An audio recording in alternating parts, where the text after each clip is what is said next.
All right, so we're going to go on the assumption that you've already gone to gimp.org, this little website right here, and you've downloaded the GIMP editor right here. It'll pop up that little window. If you're just doing that, go ahead and get it installed. And when you're done installing it, you can unpause this and start over. So we're going to go over here and we're going to load up GIMP. If it doesn't show up on your desktop, you may have to load it from your program files. This is the quick and dirty color splash.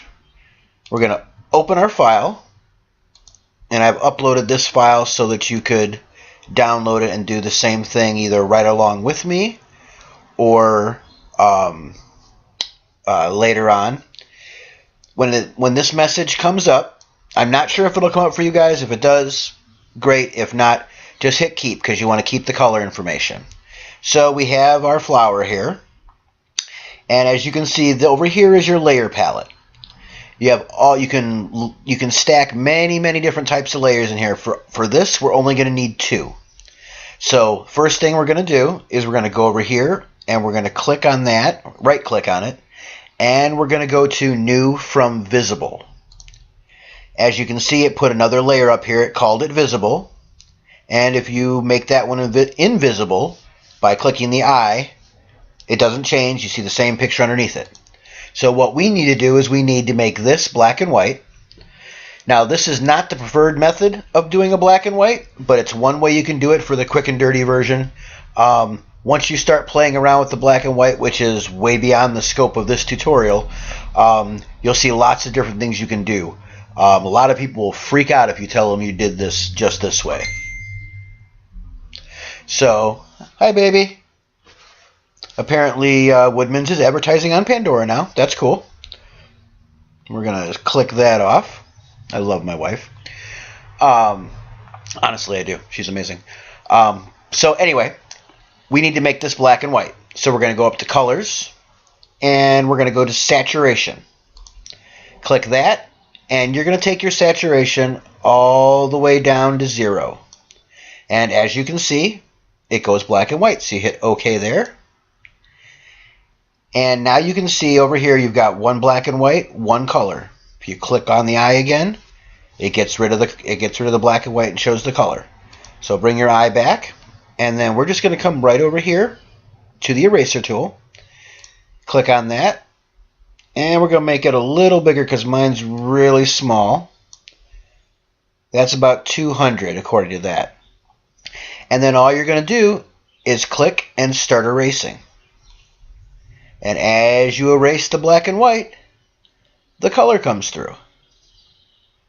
Now you can make your cursor or the brush, as small as you want to get into the different nooks and crannies so you don't colorize anything you don't want to colorize like I just did. You can always go back to Edit and hit Undo Eraser, but as you see, it got rid of everything.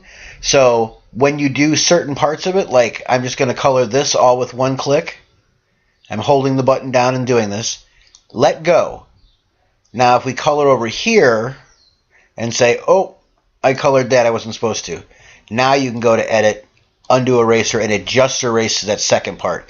If you start erasing the whole thing and never let go of that mouse button once, as soon as you make your first mistake, it's going to erase everything. So make sure you do it in sections. Now you can also go up here to the zoom tool, which is your little magnifying glass. You click on it and make sure it's set to zoom in. And we can zoom in on any particular area. Move it up so you can see it. And then we go back to our tool here. And you can fill in the big part with the big brush. But as I was saying, if you try and get too close, you're going to hit the outside. So come over here to your brush size. We're going to take it down. 15 is a little small for our use. So we're bump it up to 52. There you go. And now you can see you can get a little bit closer. And like I said, do this very slowly and be very careful Remember, never doing too much without re-clicking.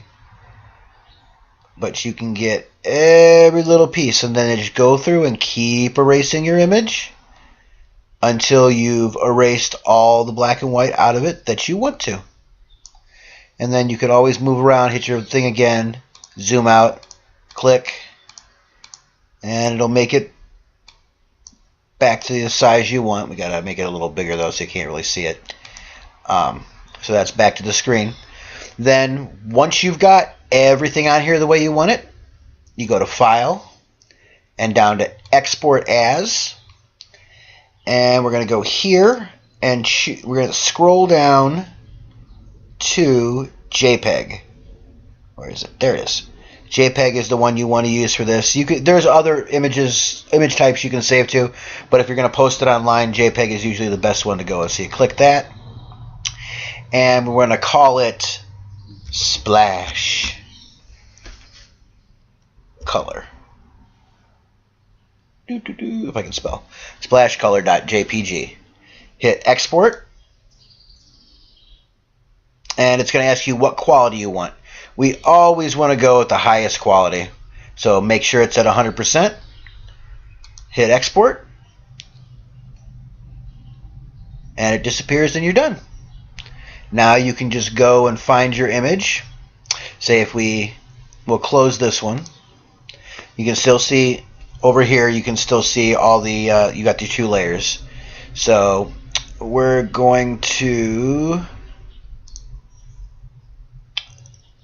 I don't use GIMP a lot, so this is one of the first times trying to figure out how to close that particular window. Okay, so it's going to be a pain in the butt. So I'm going to cheat and just close this. Discard changes because we don't want to change the original photo. Reopen up GIMP. La la la la la la la la. File. Recent. Splash color. Keep. And there's what you did, and you'll see there's only one layer now because it's smushed it down into one layer, but it'll keep now once this is done like this, that's your final image. There's nothing else you can do. So play around with it and see what you can do. Post any comments, or if there's anything else you want to know about it, just let me know. Thanks.